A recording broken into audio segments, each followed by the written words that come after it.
Kita semua di sini memiliki sobat yang setia, yaitu satu, yaitu Yesus Kristus, tempat kita bersandar, tempat kita berharap, dan tempat kita untuk bersuka cita.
dan Roh Kudus. Amin. Tuhan, kami rindu sapaan-Mu, kami rindu firman-Mu, yang senantiasa menjadi kekuatan dan pengharapan kami, terutama dalam pergumulan kami Tuhan, dan kondisi akhir-akhir ini. Pura-pura bila roh menghirau, pakailah anak-Mu dengan seluruh kehendak-Mu, dan lingkupilah kami dengan kuasa Roh Kudus-Mu. Kemuliaan kepada Bapa, Putra, dan Roh Kudus, seperti pada permulaan, sekarang, selalu, dan sepanjang segala abad. Amin. Kami persilakan, Bobo. Baik, selamat pagi semuanya, para saudara yang terkasih dalam Kristus. Saya grogi. Udah lama nggak ngajar di Pindoman, ngajar lagi. Saya tahu yang hadir itu orang pinter-pinter, orang yang mengenal Tuhan dan sabdanya. Baik, pada pagi hari ini kita akan berbicara tentang pandemi, tapi saya tambahi judulnya Teguh di Tengah Badai. Ya, Teguh di Tengah Badai. Saya mengambil dari Matius 14, ya, Matius pasal 14 ayat 22 sampai 33. Matius 14 ayat 22 sampai 33.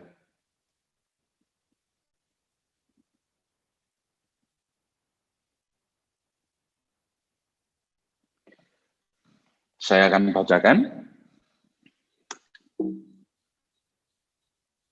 Sesudah itu Yesus segera memerintahkan murid-muridnya naik ke perahu dan mendahulinya ke seberang. Sementara itu ia menyuruh orang banyak pulang. Dan setelah orang banyak itu disuruhnya pulang, Yesus naik ke atas bukit untuk berdoa seorang diri. Ketika hari sudah malam, ia sendirian di situ. Perahu murid-muridnya sudah beberapa mil jauhnya dari pantai dan diombang-ambingkan gelombang karena angin sakal. Kira-kira jam 3 malam datanglah Yesus kepada mereka berjalan di atas air. Ketika murid-muridnya melihat dia berjalan di atas air, mereka terkejut dan berseru, "Itu hantu!" Lalu berteriak-teriak karena takut. Tetapi segera Yesus berkata kepada mereka, "Tenanglah ini. Tenanglah, aku ini, jangan takut."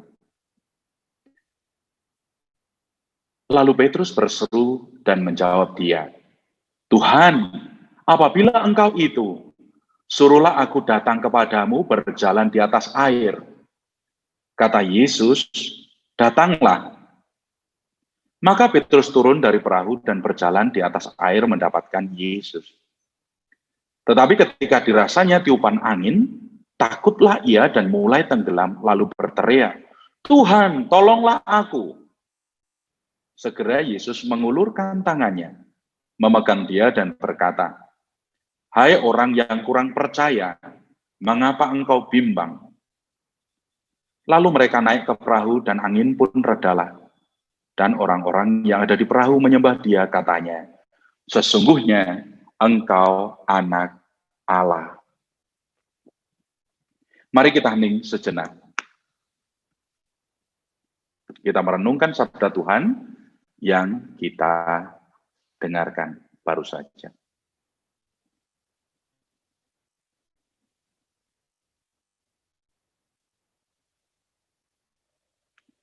Berbicaralah ya Tuhan, hamba-Mu mendengarkan. Amin. Para saudara, mungkin nanti ada sedikit gangguan. Mengapa? Karena di sini sedang ada perbaikan. Di sini ada perbaikan karena kami habis diterpa angin puting beliung di sini ya. Jadi kalau 2 hari yang lalu ya, 3 hari yang lalu, siang-siang di sini hujan lebat sekali, yang saya tuh orangnya senang hujan ya. Saya tuh orangnya senang hujan, tapi hujan yang kali ini membuat tidak senang karena beberapa pohon roboh ya. Kalau para saudara, ibu-ibu senang lihat TikTok ya, kemarin yang main TikTok itu pohon bambu kami ya, goyang nggak karu-karuan. Akhirnya ya takut juga gitu kan, karena di kamar saya sedang membaca kitab suci, saya membaca buku-buku sambil bergosip, romonya bergosip ya Bu.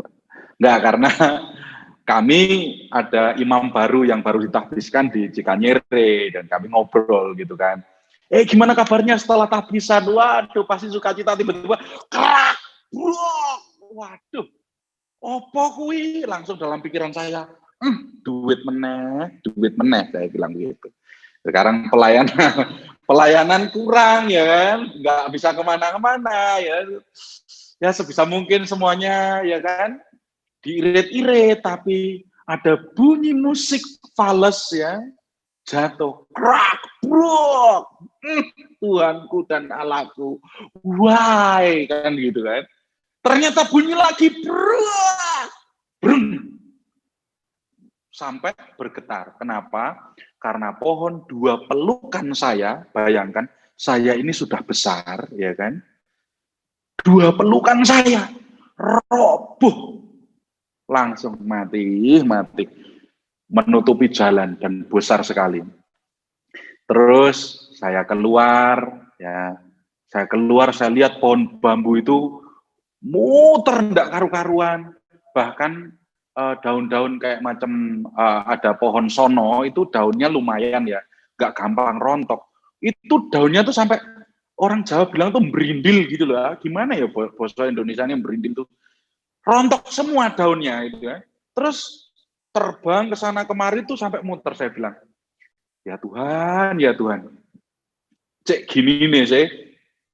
Sementara teman saya mengeluh. Romo mbok doano to Surabaya itu panas sih kok ngene. Ya, di sini lagi angin badai. Para saudara yang terkasih, itu baru angin badai yang katakanlah kecil ya. Ya memang akhirnya bangunan kami yang sebelah belakang tempat tempat ruang cuci kami C kanal yang besi C kanal tebel itu jebol, greenhouse kami rusak, nggak bisa ditanami lagi karena kalau air hujan masuk hidroponik nggak akan jadi bagus. Ya sudah, akhirnya diperbaiki. Para saudara yang terkasih, kita ini seringkali panik, kita ini seringkali takut. Sama seperti yang kita dengarkan Injil hari ini, ya kan? Injil hari ini terjadi kepanikan dan ketakutan luar biasa. Mengapa? Karena para murid, ya, ini perikop ini setelah Yesus menggandakan 5 roti 2 ikan untuk memberi makan 5.000 orang. Ya. Kemudian Yesus menyuruh para muridnya pergi ke seberang, ya, mengutus untuk berjalan lebih dahulu. Kemudian Yesus naik ke bukit untuk berdoa. Nah, kemudian setelah para murid berjalan, apa yang terjadi? Yang terjadi ada angin sakal menerpa perahu mereka, baru 2-3 mil. Itu berarti kalau 1 mil itu katakanlah 1,5, 2-3 mil ya kira-kira 4,5 kilometer ya. Kalau tidak salah ya. Walaupun para murid ini sudah mengalami mujizat Tuhan, sudah mengalami sesuatu yang wow, ya, mengalami sesuatu yang keren gitu. Tuhan begitu dahsyat. Tapi ternyata apa? Para murid ini setelah terkena badai, mereka begitu ketakutan. Apa yang terjadi? Mereka kalut, mereka panik, mereka bingung.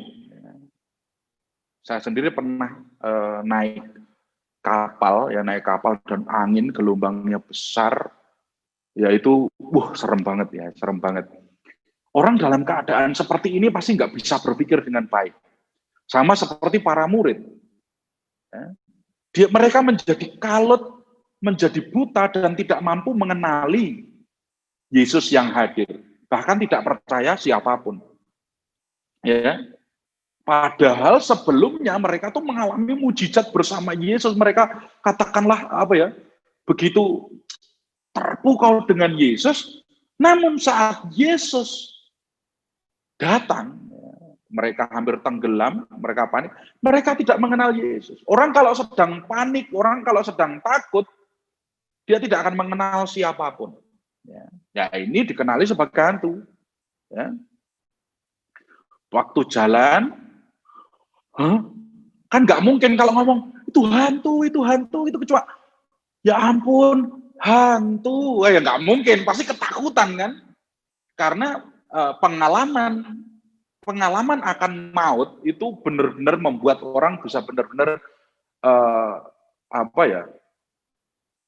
bisa melupakan segalanya, bisa bikin shock, bisa bikin paralyzed gitu, bisa bikin benar-benar shutdown ya.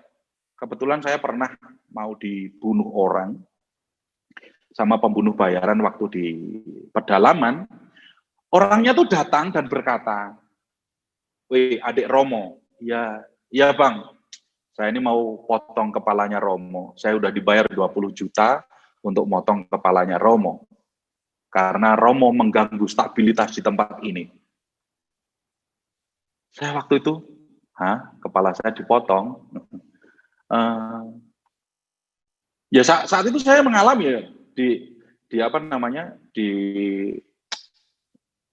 berseberangan dengan maut, ya tipis sekali.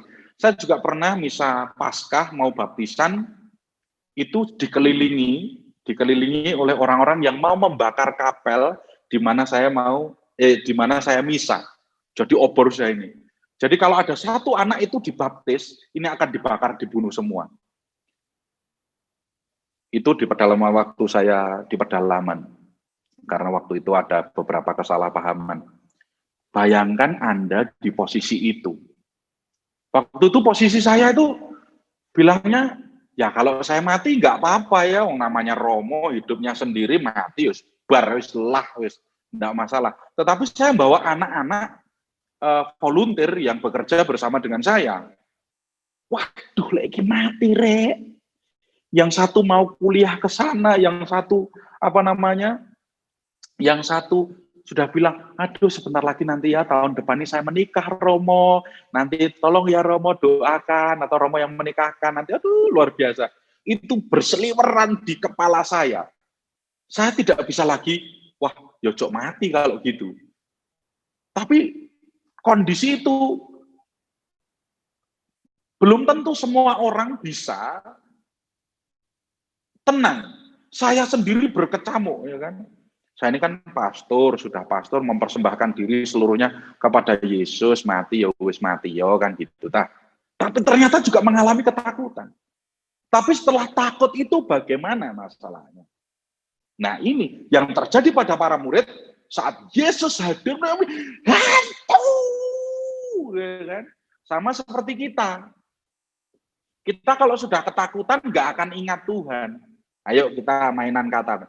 Tuhan, Tuhan, Tuhan, ya kan? Tuhan jadi hantu. Kalau kita ini sudah kepepet, kita sudah ketakutan, moto peteng,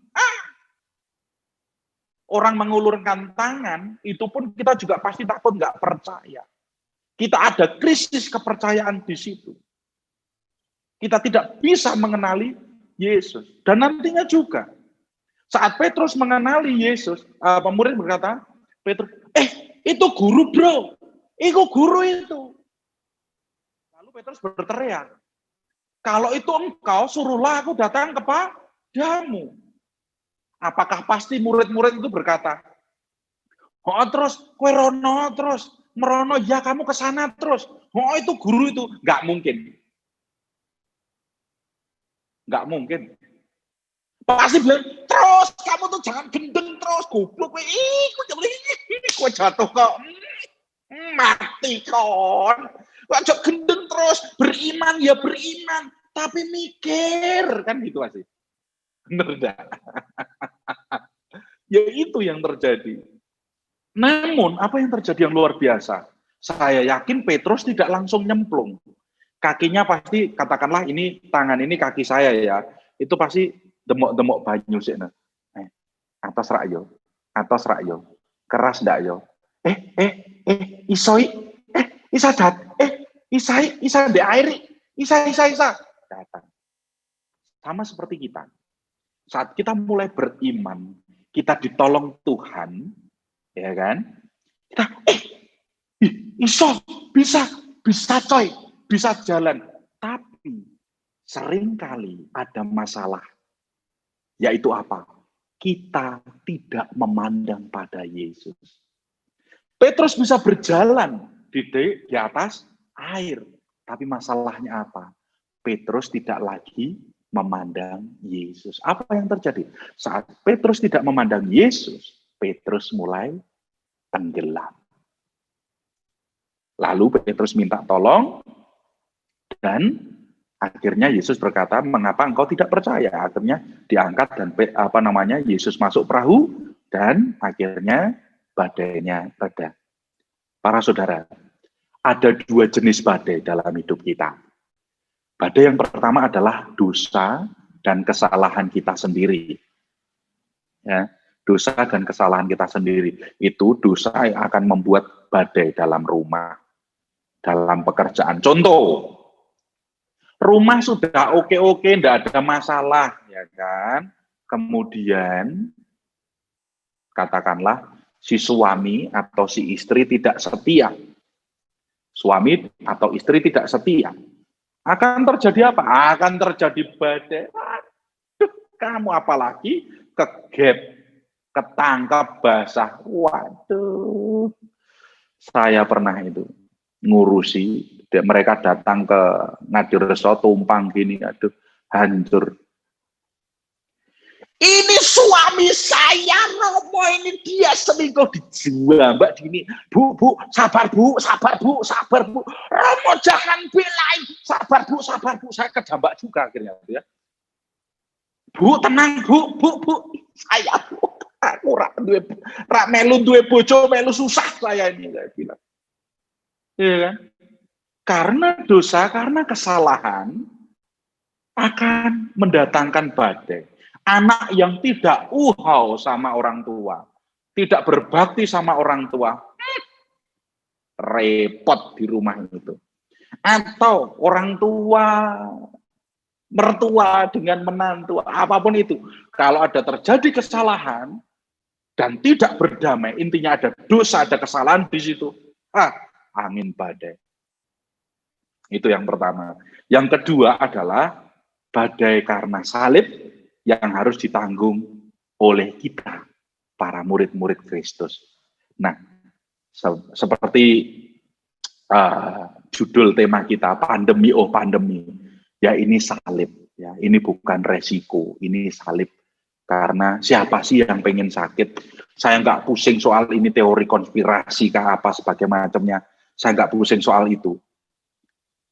Tetapi pandemi ini menerpa kita semua, ini kita menjadi susah semua. Saya mengatakan ini salib.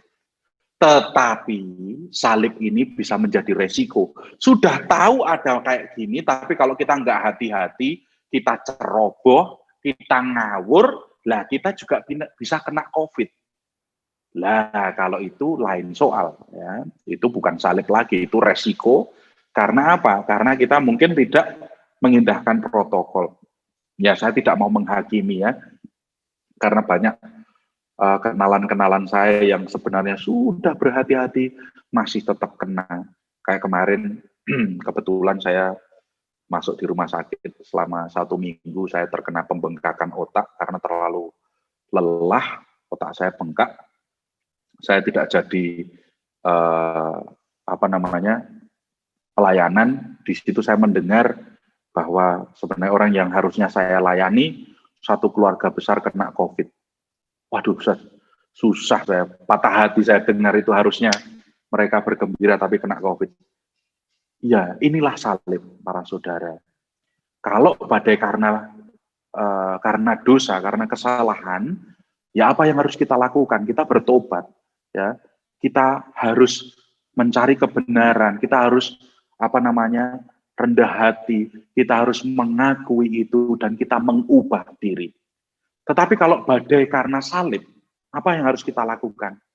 Ya kita harus setia, ya dalam setiap jalan dan perutusan yang diberikan kepada kita sebagai orang-orang Katolik. Mungkin ada dari antara Anda yang berkata, Romo enak ae, ya Romo diopeni wong akeh. Romo kan ya makan. Romo kan pernah nyanyi dulu ngajari kami, makan minum tiada henti, umat yang memberi. Akhirnya pastornya mati, kolesterolnya tinggi gitu kan. Ya, Romo kan nggak kerja, Romo kan ini ya saya akui memang kami memang lebih terjaga apa segala macam. Tapi ingat, banyak pastor-pastor yang bukan pastor biara, kenalan-kenalan saya yang melayani perminyakan, banyak yang meninggal. Wah saya sedihnya tidak karu-karuan. Ya, mau bagaimana? Terus kita bagaimana? Tapi sebelum kita menjawab itu, mengapa ini terjadi? Mengapa Allah membiarkan salib ini datang kepada kita? Mengapa Allah membiarkan ini? Kok Allah tega sih? Allah kok tega sih? Mengapa sih kok ini terjadi? Seringkali kan begitu. Para saudara yang terkasih, ada tiga hal mengapa Allah membiarkan hal ini terjadi. Yang pertama adalah mengajar para murid. Mengajar para murid artinya apa? Kita diajari untuk apa? Untuk melalui malam. Ingat, malam itu kalau dalam bahasa kitab suci berarti kegelapan, berarti jauh dari Tuhan. Apalagi kita diutus kan? Kita harus berjalan. Seringkali kita melalui malam. Disitulah kita diajar oleh Yesus untuk beriman. Sama seperti Mazmur 23. Sekalipun aku berjalan dalam lembah kekelaman. Walaupun aku masuk dalam lembah kekelaman, aku nggak takut. Karena apa? Gadamu dan tongkatmu, itu yang melindungi aku, yang menyertai aku. Inilah, kita diajar untuk memanggul salib. Dalam kelemahan, dalam ketakutan, dalam kerapuhan kita diajar oleh Yesus. Karena setiap anak-anak Allah harus menjadi dewasa. Paulus berkata, kalau anak-anak ya minum susu, dan sekarang ini kamu masih minum susu karena kamu belum bisa. Tetapi untuk yang dewasa, makan makanan yang lebih keras. Lah coba bayangkan, pasti di sini banyak ibu-ibu, coba bayangkan, bayi itu kalau hanya dikasih air susu saja, ditetein ibunya saja, tanpa ada makanan-makanan keras, apakah bisa kuat? Tidak bisa. Di sini Allah mengajar. Sama seperti kalau, katakanlah, apa ya contohnya ya? Contohnya nge-gym deh, contohnya nge-gym. Ibu-ibu mungkin kan seneng nge-gym atau yoga kan. Ada satu hal saya itu ngece menghina instruktur yoga. Alah, plank kan gampang, cuma mengkurep ngono ya kok angele teko ngendi. Langsung dia tuh darahnya sampai di sini. Ngece Romo ya. Alah. Iku mbok 2 menit aku iso, saya bilang gitu kan. Ayo coba. Baru 10 detik plank itu udah hoyok. Aduh. C, ampun yo C. Enggak bisa, katanya 1 menit gampang kok. Nah, tapi lama-kelamaan kalau kita belajar dari kecil apa? Akhirnya jadi kuat otot kita. Kalau kita katakanlah untuk supaya untuk mengencangkan bagian paha, betis, ke arah pinggul, ya kan? Itu kan squat ya, ibu-ibu biasanya suka itu. Ya, bukan hanya ibu-ibu, kami juga squat juga dulu kan. Itu kan harus beban. Tapi kalau bebannya itu terlalu gede kan nggak bisa. Tapi lama-kelamaan kalau kita mengalami ini, kita latihan, kita menjadi kuat. Inilah Tuhan juga mengajar kita. Dulu Tuhan menggendong kita. Kemudian Tuhan netah kita. Ditetah supaya jalan. Kemudian gandeng satu tangan. Kemudian dilepas. Tapi saat kita mau jatuh, kita angkat. Tuhan ngangkat, megang. Tuhan kok tidak lagi digendong toh, kok cuma dipegang tangannya, supaya apa? Kamu kuat. Otot-otot rohani kita menjadi kuat. Itulah Allah mengajar kita.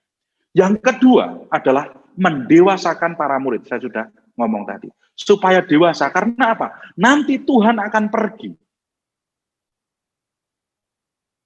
Supaya apa? Kita dewasa. Dewasa itu apa? Rendah hati dan bisa bekerja sama. Bekerja sama dengan siapa? Bekerja sama dengan Roh Kudus yang sudah diberikan kepada kita. Tanpa kerendahan hati nggak bisa. Orang yang rendah hati itu dewasa. Menjadi tua itu pasti. Iya. Tambah tua, iya. Tapi untuk menjadi dewasa, itu pilihan dan keputusan. Ono wae ketoke umure tua, tapi kekanak-kanakan. Ilmunya pokoknya.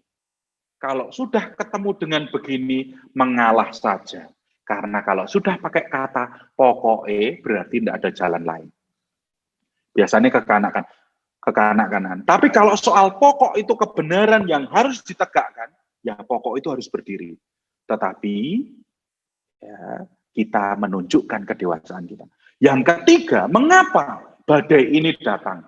Mengapa hal ini terjadi? Karena apa? Allah mau menunjukkan kuasanya, kealahannya. Ya. Di sini yang perlu kita ingat adalah Allah tidak membiarkan kita sendirian. Allah melihat dari atas dan Allah menghampiri. Ingat tadi, Yesus berada di tempat tinggi. Dia dalam kesatuan dengan Allah. Kalau ngomong tinggi, berarti tempat Allah. Yesus melihat para murid. Dia tidak pernah melepaskan para muridnya. Sama seperti Anda dan saya. Yesus tidak pernah melepaskan kita. Dan saat kita tidak kuat, Yesus yang sudah melihat dari atas menghampiri kita. Ingat, kita tidak akan dicobai melebihi kekuatan kita. Ya. Lalu apa yang harus kita lakukan? Sikap kita saat dalam badai itu. Pertama-tama adalah bertahan dalam iman. Iman yang berkembang, iman yang dipercayai, iman yang disikapi. Dulu mungkin kita percaya, oh Tuhan itu ada. Tapi Tuhan itu ada, tidak cukup. Kita mulai mengenal aturan-aturan, kita mulai mengenal sabda-sabda Tuhan, kita mulai mengenal apa yang Tuhan inginkan. Tahu hukumnya saja tidak cukup. Ya. Tetapi sikap percaya kita kepada Tuhan itulah yang membuat kita beriman secara dewasa. Credere Deum, credere Deo, credere in Deum. Credere Deum itu berarti, oh Tuhan itu ada. Credere Deo berarti percaya akan yang diberitakannya. Credere in Deum bukan sekedar percaya apa yang diberitakannya, tetapi melakukan apa yang diberitakannya. Di sini apa? Kita mengenal suara gembala kita. Tadi dikatakan, mereka ketakutan begitu rupa. Namun saat Yesus berkata, ego emi, aku ini, jangan takut. Ya. Aku ini. Mereka langsung mengenal suara ini. Lalu bagaimana dengan kita? Sudahkah kita mengenal suara Tuhan? Kalau kita belum mengenal suara Tuhan, mari kita belajar mengenal.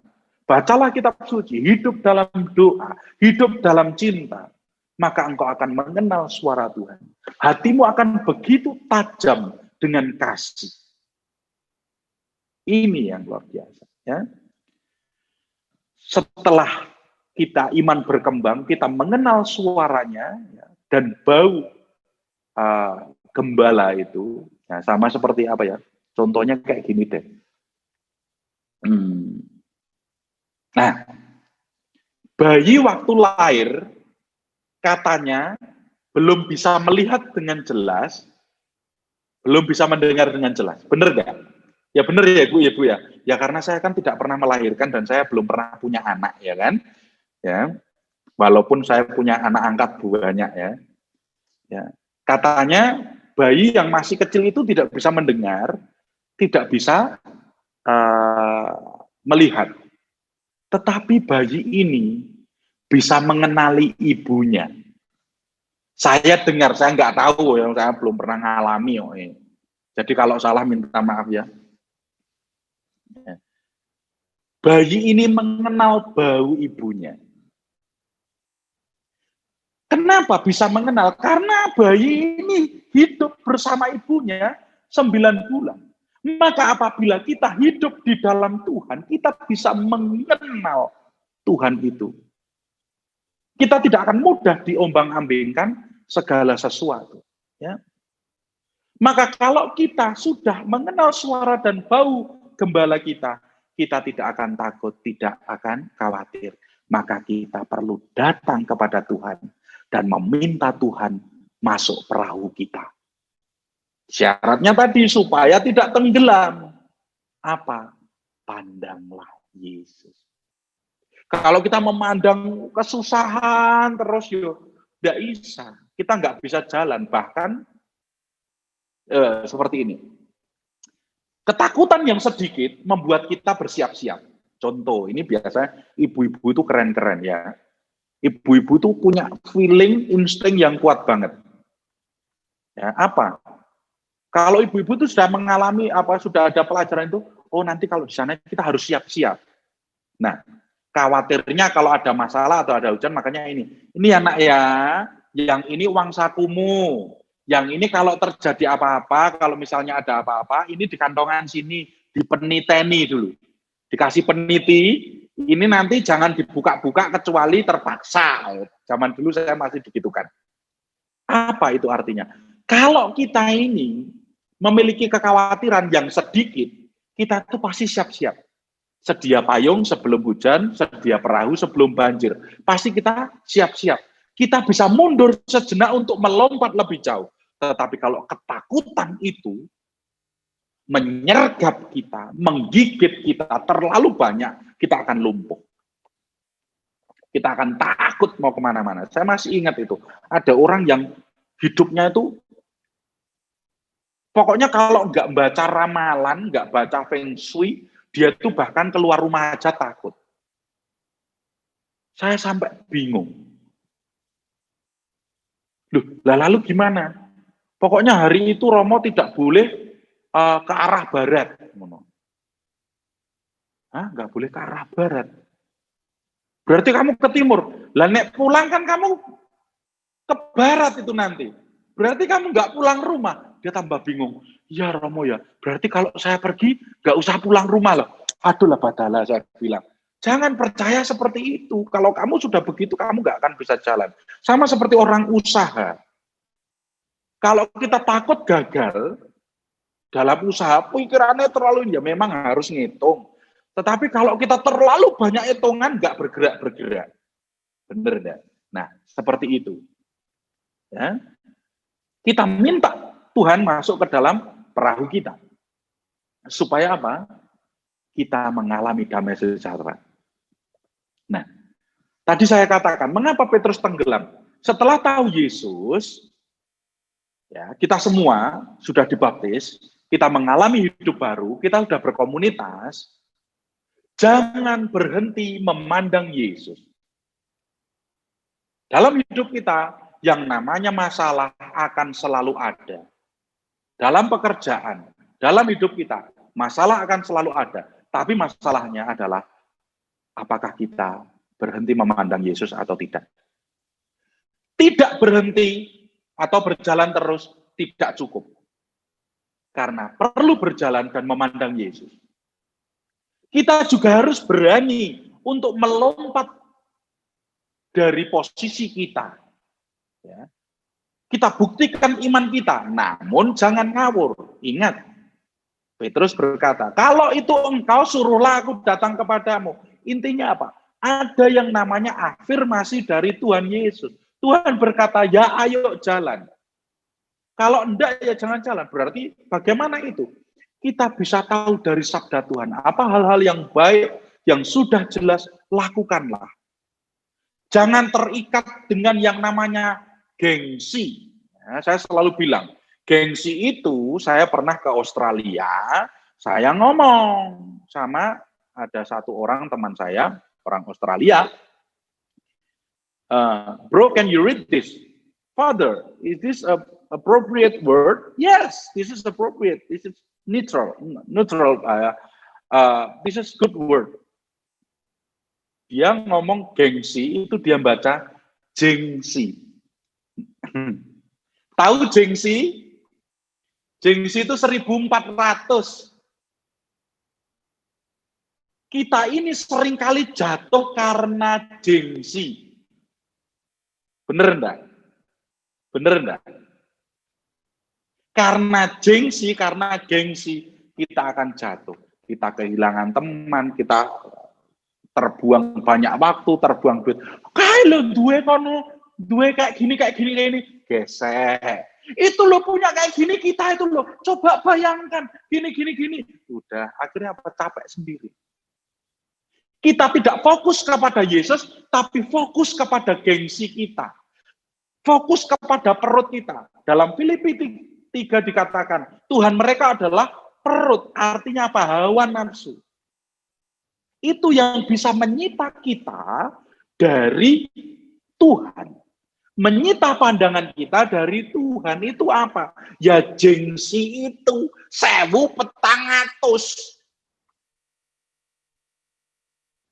Coba masalahmu, coba dicek. Apakah karena gengsi? Saya bilang sih, ya minta maaf untuk orang tua, ya minta maaf. Saya tuh ngomong sama beberapa pasangan muda yang melangsungkan perkawinan waktu pandemi. Saya bilang, lumayan enak nih pas kawin, pas apa namanya,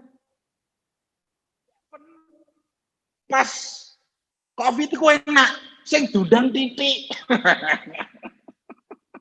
Gak usah pesta-pesta, murah toh.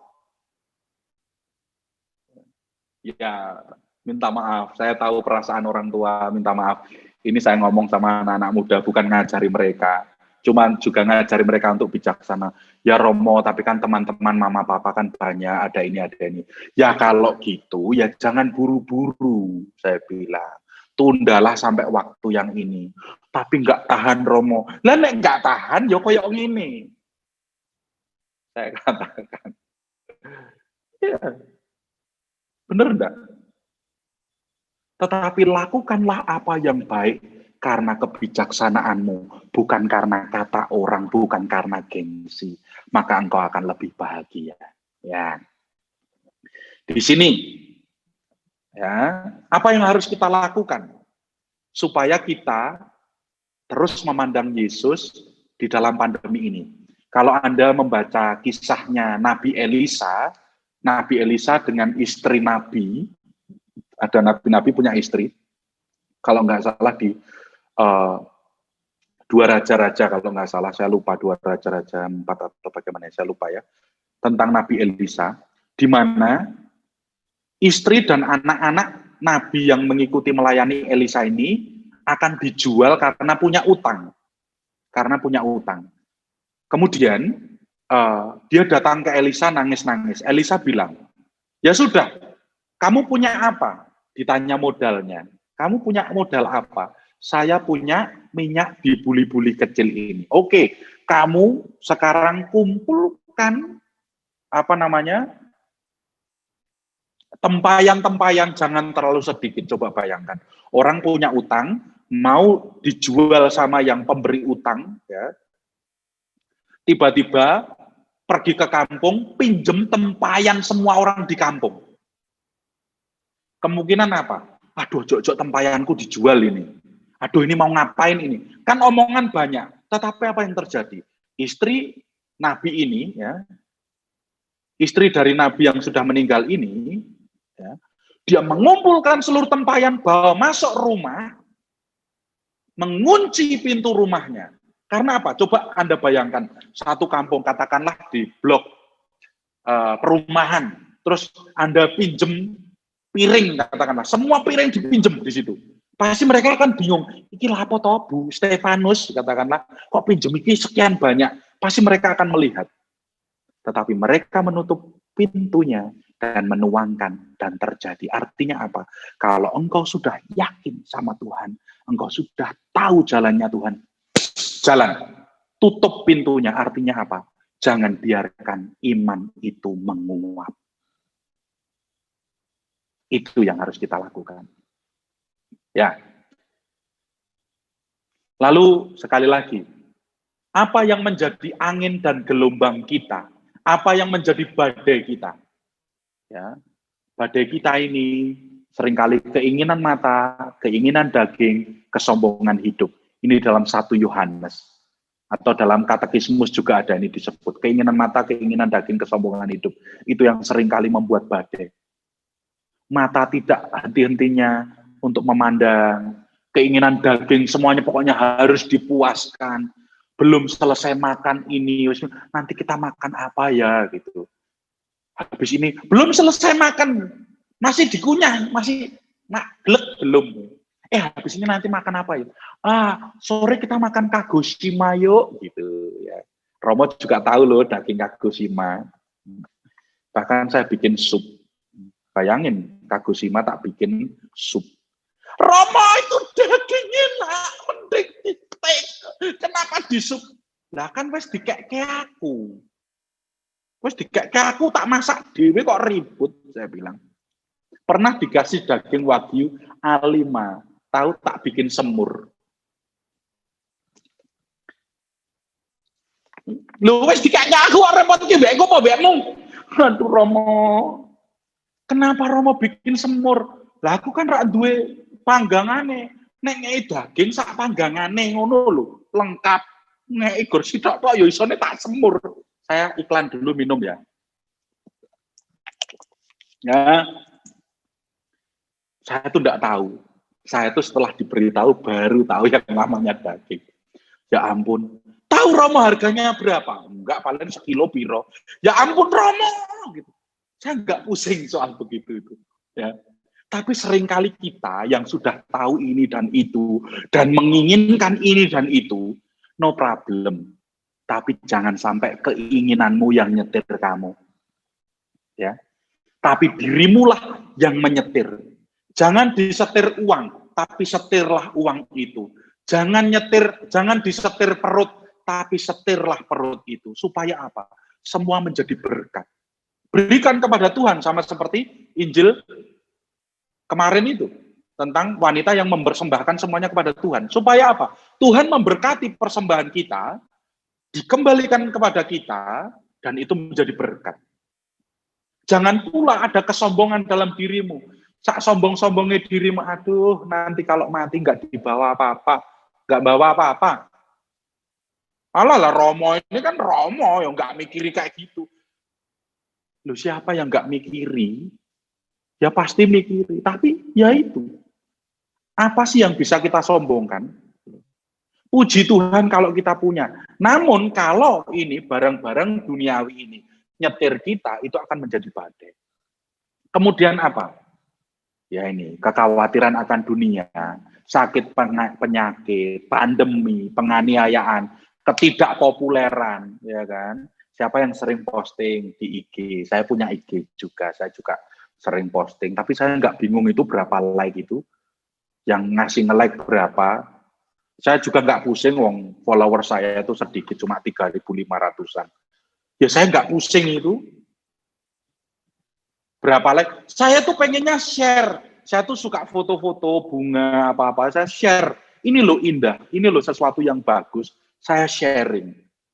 Kalau saya sharing, saya tuh nggak pusing tanggapan orang kepada saya. Saya nge-share apa yang baik. Saya juga nge-share misa-misa pagi saya. Ya sudah. Tetapi ya ampun kok viewernya sithik sih. Ya aduh ya ampun like-nya. Ya ampun sudah 3 hari. Cuma kok dapat 100 ya terus pusing stres. Aku tidak populer. Aduh masalah. Engkau indah di hadapan Allah. Engkau itu populer di hadapan Allah. Apabila engkau itu hidup kudus. Cantiklah karena engkau, bukan karena kata orang. Aduh, Jeng, enak loh neng kono iku, ya ampun, sulam ales gini, keren. Ngapain dek situ terus pindah nih rono rene. Dulu alis tebel-tebel dicabuti, saiki wis gersang ditanemi. Aduh repot. Tapi enggak apa-apa, saya tidak mengatakan enggak boleh. Kalau enggak boleh saya bisa dikeroyok, rantangan jarang datang, bahaya untuk saya. Ya, bukan untuk cantik silahkan. Mau cantik badannya sehat, oke, nge-gym, oke, monggo. Tetapi jangan sampai yang harusnya ini sarana malah menjadi tujuan. Itu akan membuat susah. Karena apa? Bahagia itu dari dalam, bukan dari luar, bukan apa kata orang, tapi dari dalam. Ya. Kemudian ya katakanlah ini pandemi, kita stres, nggak bisa kemana-mana. Ke dokter pun takut. Saya punya kenalan, seorang Romo, kena COVID. Dia hidupnya sehat, bagus. Ke dokter malah kena COVID. Dia juga punya sakit yang serem bawaan. Dia juga pernah stroke. Ya, dia juga punya masalah di jantung. Susah sekali dia itu. Aduh, sudah menjaga, malah kena COVID waktu ke dokter. Lalu yang luar biasa apa yang terjadi pada Romo ini? Tim dokternya dia itu sudah ketakutan tidak memberitahu Romo ini supaya, karena biasanya kalau mengalami sakit-sakit bawaan, kalau kena COVID, yang ngantem ini sakit bawaan ini. Tetapi apa yang dilakukan Romo ini berkata seperti ini. Ya, nek berarti aku mati kan berhenti berbuat dosa. Puji Tuhan bisa ketemu Yesus. Isinya cuma bersyukur. Dia dikarantina di rumah sakit, bersyukur. Dia misah dari rumah sakit, bersyukur. Apa yang terjadi saat dia bersyukur? Saturasi oksigen tidak pernah turun dari 98. Bahkan bisa 99. Waneh. Loh, saturasi itu kelihatan maksimal 98, dia bisa 99. Tensinya normal. Lebih normal dari biasanya. Yang biasanya tuh 130, 90, saat di rumah sakit 120/80. Suhunya normal. 36 maksimal, coba bayangin. Semua udah stres mikir, aduh Romo ini nanti nek mati piye, anu piye. Malah tidak terjadi apa-apa. Karena apa? Dia menyerahkan diri seutuhnya kepada Tuhan. Masalah apa lagi soal di COVID? Nah ini yang lebih aneh lagi. Dulu orang susah, nggak bisa jalan-jalan, nggak punya duit, nggak bisa jalan-jalan. Sekarang punya duit, nggak bisa jalan-jalan karena COVID. Aduh, stres gabut di rumah. Apa yang bisa aku lakukan di rumah? Aku stres berat, nggak mau maiki. Biasanya bojoku lungo, dadi rak patios ribut, tapi bojoku gak lungo-lungo saiki work from home malah ribut terus. Bener nggak? Karena sering ketemu kan, biasanya kerja, ketemunya nanti, jarang ribut, sekarang ribut terus. Dulu sering kali nyalah-nyalah ke gurune anaknya. Anaknya kan sekolah tuh. Memang gurune peka. Gak iso ngajar. Masa ini anak dipaksa begini. Anak itu kan halus hatinya. Ini gurune terlalu gini. Sekarang, sekolah rumah. Aduh, stres aku. Aku kapan sekolah dibuka? Dalam arti, kapok kon, dhisik kowe nyalah-nyalah ke guru, mekok-mekok ke guru, saiki kowe dadi guru neng omah. Susah toh, stres, tensi 100, tensi apa? Diastoliknya 110, udah pusing, kuyang. Bener toh? Ya. Apa yang harus kita lakukan sebenarnya? itu kesempatan untuk kita menjalin hubungan lebih baik. Memang ada susahnya, ketemu kerjaan berkurang, bisnis kok mau tak jambak-jambak dhewe rong tak toto meneh iki. Ya. Jadi bisnis berkurang, ini tutup, tidak bisa ini, tidak bisa itu. Seringkali kita mengalami kesusahan, seringkali kita sedih, terutama bagi orang yang harus keluar. Teman-teman saya yang masih Gojek, yang delivery kayak gitu, saya selalu doakan mereka. Mereka berkata, Romo, saya pasrah, saya bersyukur, saya mohon rahmat Tuhan. Apa yang terjadi? Mereka tidak pernah kenapa-kenapa. Ya. Uang mungkin berkurang, merasa terkungkung. Tapi satu hal sebenarnya apa? Ada banyak yang bisa kita lakukan di rumah itu. Apa? Yaitu persembahan cinta. Lakukan itu. Saat engkau ketemu dengan orang, engkau melakukan apapun di rumah, Tuhan, saya lakukan ini demi cintaku kepadamu, dan kupersembahkan untuk mereka yang sedang sakit COVID. Tuhan, ternyata anakku ini kayak gini. Aku melakukan ini, aku membimbing anakku, aku ngajari anakku demi cintaku kepadamu, dan kupersembahkan supaya anakku ini berkembang dengan baik.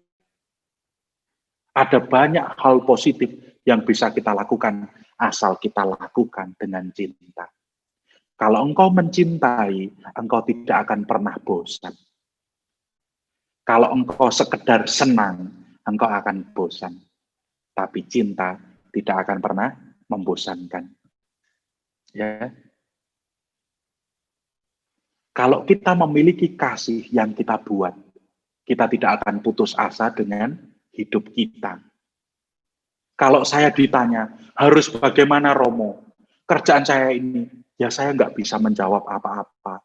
Mungkin kita bisa melakukan pekerjaan lain yang online mungkin, sambil kita berusaha melakukan hal yang lain. Tapi jangan lupa, terus bersandar kepada Tuhan. Mengapa? Ini alasannya, saudara. Alasannya ini. Tahukah Anda, tadi saya katakan, ego emi, aku ini jangan takut. Kalimat ini berarti apa? Yesus menyatakan kemuliaannya. Yesus menyatakan kemuliaannya bukan saat senang, bukan saat terjadi hal yang enak. Yesus menyatakan kemuliaannya saat terjadi masalah. Kata ego emi ini hanya dipakai di perjanjian lama, hanya dipakai saat Allah menyatakan diri sepenuh-penuhnya. Jadi, saat Anda mengalami kesulitan, saat Anda mengalami sakit penyakit, Anda mengalami ketakutan-ketakutan, Anda mengalami kekhawatiran-kekhawatiran, disitulah Allah menyatakan diri sepenuh-penuhnya. Bukan saat pesta, bukan saat gembira, bukan saat kepenuhan, namun saat terjadi masalah. Saat kerasukan setan, Yesus mengusir setan itu. Saat orang sakit, Yesus menyembuhkan orang sakit itu. Saat Lazarus ada kematian, Yesus hadir di situ. Saat wanita Kanaan di Tirus dan Sidon yang anaknya kerasukan setan, Yesus hadir di situ. Saat wanita Samaria pergi ke sumur Yakub siang-siang karena dia merasa dirinya hina, Yesus hadir di situ. Saat Maria Magdalena, wanita yang dipenuhi 7 roh jahat dulu, yang dia rindu ketemu Yesus, dia patah hati karena Yesusnya mati. Maria Magdalena saat bersedih hati, Yesus menampakkan diri. Maka saat engkau mengalami kesulitan, bersyukurlah. Mengapa? Karena Yesus saat itu hendak menampakkan kemuliaannya kepadamu. Apapun itu, saudara. Sama seperti saya, mau tahbisan, saya stroke duluan. Saya nggak tahu apa-apa. Ibu saya sudah tua saat itu. Kalau saya pulang, saya akan menjadi beban bagi orang tua. Walaupun memang kakak-kakak saya punya pekerjaan, ya katakanlah warisan bapak saya ada banyak, katakanlah. Tetapi putus asa. Tetapi satu hal, saat saya berharap Tuhan, Engkau berkata, ego emi, aku ini, dan aku tidak boleh takut. Maka tunjukkan Tuhan, supaya Engkau bisa kulihat. Supaya aku tidak lagi melihat hantu-hantu itu, tetapi melihat Engkau ya Tuhan. Saya sudah jelas cacat. Tapi apa yang terjadi? Istrinya Dokter Terawan keluar dari ruangan melihat senior saya. Ini ada apa? Oh ya, saya Romo ini. Adik saya, frater ini mau tahbisan tetapi sakit stroke. Tidak ada lagi. Bingung harus apa. Tapi saya bisa ketemu dengan istrinya Dokter Terawan dan akhirnya saya ketemu dengan Dokter Terawan dan akhirnya lihatlah saya seperti ini. Saat saya mau dibunuh di pedalaman sama orang, 2 hari sebelum saya dibunuh, saya diangkat anak. Saya diangkat anak sama satu keluarga. Ternyata pembunuh bayaran ini adalah keponakannya dia. Dia bilang, saya mau bunuh tetapi tidak bisa. Mengapa? Karena Romo adalah adik angkat saya. Itu bibi saya itu mengangkat Romo. Kita seringkali tidak tahu apa yang terjadi. Tetapi Tuhan dengan caranya sendiri akan menolong Anda. Pandemi ini membuat kita takut, membuat kita gentar. Mau ke dokter aja takut, mau ke sana kemari takut. Kalau ketularan, apalagi saudara-saudara kita, ada yang jatuh, usahanya jatuh, keluarganya akhirnya berbengkerengan, berkelahi, ada yang mengalami kematian. Ini membuat kita jerih. Tetapi kita, saya katakan, mari jangan takut, karena Yesus akan hadir. Dia akan datang ke perahumu. Kita punya perahu masing-masing. Dia akan datang ke perahumu dan berkata, ego ini. Yang harus kita lakukan adalah, Tuhan, mari masuk ke perahu saya. Maka badai pun reda. Mintalah kebijaksanaan sama Tuhan. Mohonlah jalan keluar. Apa itu? Saya mungkin tidak tahu. Tetapi Tuhan tahu apa yang kau butuhkan. Untuk mamamu, untuk papamu, untuk anak-anakmu, untuk menantumu, untuk pekerjaan suamimu, pekerjaanmu. Apapun itu. Supaya kita tidak terjatuh. Tuhan selalu mengulurkan tangannya untuk kita. Maka apa yang harus kita lakukan untuk bertahan dan teguh dalam badai? Pertama, bersyukur. Bersyukur itu membuat hati kita terbuka. Bersyukur membuat mata kita tidak gelap. Bersyukur itu bisa membuat kita melihat. Dan kita bisa mengatur apa yang harus kita lakukan. Yang kedua, mari bertobat. Kita dipanggil tidak tahu kapan. Ayo kita bertobat. Ayo kita menjalin relasi dengan Tuhan, membaca firman-Nya, berdoa. Jangan pelit mendoakan orang lain. Kalau engkau mampu dan berlebih, bantulah orang lain. Tuhan akan mengembalikannya. Saya tidak mau mengatakan, oh bantulah maka Tuhan akan memberkatimu. Saya katakan, kalau engkau memberikan berkat, saya yakin Tuhan itu akan memberikan lebih. Saya pernah kenal dengan seorang yang begitu murah hati. Istrinya itu seringkali jengkel karena suaminya itu murah hati banget. Aduh, Pipi, kamu itu ditipu orang gini. Kamu kok baik banget. Bodoh. Tapi suaminya bilang, Mi, apakah engkau pernah kekurangan? Apakah usaha kita pernah jatuh? Langsung istrinya menangis. Iya. Aku bersyukur punya suami kayak engkau. Walaupun kadang-kala bikin gregetan. Akhirnya cipika-cipiki selesai perkara. Saat kita bersyukur, saat kita berbelas kasih, saat kita bertobat, kita memiliki relasi dengan Tuhan. Kita memiliki kekuatan untuk bertahan di masa badai ini. Begitu para saudara, saya berkata jangan takut. Karena salib yang engkau panggul, saat engkau tidak kuat, salib Kristuslah yang akan menguatkan engkau. Mari kita bersyukur, Mari kita saling mendoakan, mari kita jangan putus asa, namun berserah kepada Tuhan dan terus berusaha. Tuhan memberkati. Amin.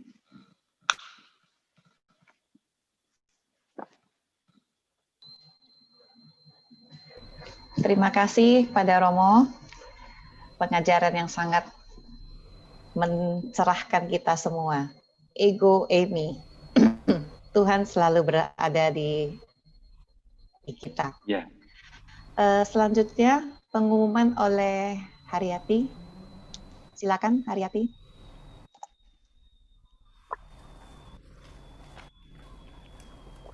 Baik, saya akan memberikan sedikit pengumuman di mana hari Kamis ini kita bisa mengikuti DV yang akan dilayani oleh Pater Robi Wowor. Pater Robi Wowor ini untuk beberapa minggu mungkin sempat absen karena kesibukan, dan Kamis ini kita kembali akan dilayani oleh beliau. Untuk meeting ID dan password pindoman maupun DV selalu sama, jadi umat semoga tidak akan bingung. Jadi untuk meeting ID maupun password, untuk pindoman maupun DV, karena kami sama-sama dari Bunda Kudus, maka meeting ID dan passwordnya dibuat sama untuk memudahkan. Kemudian untuk Selasa depan, khusus untuk Selasa depan, pindoman akan diadakan pukul 11. Jadi kalau biasanya pukul 10, khusus untuk Selasa depan akan diadakan pukul 11. Karena kebetulan kita dilayani oleh Romo Albertus Herwanto Okarem, yang kebetulan beliau juga kesibukannya sangat banyak, tapi bersedia meluangkan waktu untuk melayani kita di pindoman ini. Jadi kita akan mengadakan pukul 11 khusus untuk Selasa depan. Kemudian untuk umat yang terketuk ingin berbagi, ingin mendukung pelayanan Bunda Kudus pindoman ini, bisa memberikan dana persembahan kasih di rekening BCA 464567567 atas nama Erni Istiawan atau Ibu Setiawati Mulyo. Sebelumnya kami dari Bunda Kudus mengucapkan terima kasih atas persembahan kasih yang sudah diberikan ataupun akan diberikan. Semoga Tuhan yang membalas semua kebaikan Bapak dan Ibu sekalian. Ada penitipan pengumuman dari Elizabeth Ministry yang akan merayakan ulang tahun ke-39 berupa perayaan Ekaristi yang akan diadakan hari Rabu tanggal 25 November pukul 5 sore, yang akan dilayani oleh Monsinyur Antonius Subianto Bunyamin, Bapak Ignatius Edi, dan Bapak Justinus. Mungkin untuk link Zoom-nya bisa dicatat dan juga bisa diikuti lewat YouTube. Untuk selanjutnya mohon doa penutup dan berkat dari Romo Hiro yang kemudian akan dilanjutkan dengan pujian dari tim KOR Bunda Kudus. Terima kasih Romo Hiro dan seluruh umat yang sudah bergabung siang ini. Tuhan memberkati. Baik. Mari kita berdoa. Dalam nama Bapa dan Putra dan Roh Kudus. Amin. Bapa yang penuh belas kasih, kami cukup bersyukur, memuji dan memuliakan Engkau. Karena Engkau Allah yang Maha Tahu dan Allah yang mau tahu. Allah yang Maha Mengerti dan Allah yang mau mengerti. Ya Tuhan, biarlah Engkau memandang para saudara-saudariku yang ada hadir saat ini pada persekutuan doa ini. Engkau yang mengenal mereka, Engkau yang menuntun hidup mereka. Engkau sendiri yang selama ini mendampingi mereka. Engkau tahu ya Tuhan seluruh kebutuhan mereka. Terutama di masa-masa yang sulit ini kami mohon ya Tuhan. Biarlah Engkau senantiasa menambahkan iman kami. Sehingga kami tidak putus asa menghadapi berbagai macam kesulitan. Biarlah Engkau senantiasa mencurahkan rahmat-rahmat yang cukup bagi mereka semua, bagi kami semua. Lindungilah kami semua dari mara bahaya, dari segala sakit penyakit, dari serangan setan kuasa kegelapan, tipu daya iblis, dan juga orang-orang yang iri hati. Biarkan kami ya Tuhan, dapat bersatu padu dalam setiap keluarga kami, dalam setiap komunitas kami, sehingga kami memancarkan cinta kasih-Mu. Tuhan, kami masih berada di dunia, dan kami masih harus melakukan banyak hal. Bila Engkau menyertai kami dengan kuasa Roh Kudus-Mu, agar segala sesuatu yang kami lakukan berbuah banyak, berbuah melimpah bagi diri kami sendiri, keluarga kami, maupun juga untuk melayani Engkau dan orang banyak. Tuhan, biarlah Engkau juga memberikan kesembuhan bagi mereka yang sedang sakit. Engkau memberikan kelepasan bagi mereka yang tersesat, yang mereka yang membutuhkan pertolongan. Biarlah Engkau jangan berlambat ya Tuhan, namun dengan cara-Mu sendiri, memberikan jalan keluar kepada mereka. Biarlah Engkau senantiasa memberkati pekerjaan-pekerjaan mereka, berikan jalan keluar, memberikan keberhasilan, memberikan kekuatan kepada mereka. Karena hanya kepadamu kami berserah, hanya kepadamu kami percaya. Engkau tidak pernah membiarkan kami sendirian, bahkan di dalam kesulitan-kesulitan kami, Engkau menyatakan kealahan-Mu, Engkau menyatakan kemuliaan-Mu, Engkau berkata, ego ini, aku ini. Maka ya Tuhan, nyatakanlah dalam diri kami apa yang hendak Kau nyatakan. Biarlah Engkau senantiasa menyertai kami, terutama di masa-masa sulit, di masa-masa badai ini, di masa-masa pandemi ini. Sehingga kami tidak lagi takut, kami tidak lagi khawatir, karena Engkau senantiasa siap sedia menangkap tangan kami, sama seperti Engkau menangkap tangan Petrus, sehingga tidak tenggelam. Engkau masuk ke dalam perahu kami, sehingga perahu kami tidak tenggelam. Terima kasih Tuhan atas hari ini. Biarlah firman-Mu senantiasa menguatkan kami. Biarlah firman-Mu senantiasa menuntun hidup kami. Sehingga kami menjadi tanda kemuliaan-Mu, tanda kasih dimanapun kami berada, dalam keluarga kami, dalam hidup kami, dalam setiap pekerjaan kami. Semua ini kami unjukkan kepadamu demi Kristus Tuhan dan pengantara kami. Amin. Tuhan sertamu Dan serta juga. Lah Anda semua, keluarga kita semua, pekerjaan kita, orang-orang yang kita doakan, mereka yang sedang sakit atau mengalami permasalahan, senantiasa dikuatkan, dipulihkan, disembuhkan, diberikan kelancaran, keberhasilan, dan dibebaskan dari segala ikatan-ikatan. Dilindungi, dibimbing, dan diberkati oleh Allah yang Maha Kuasa, Bapa dan Putra dan Roh Kudus. Amin. Terima kasih.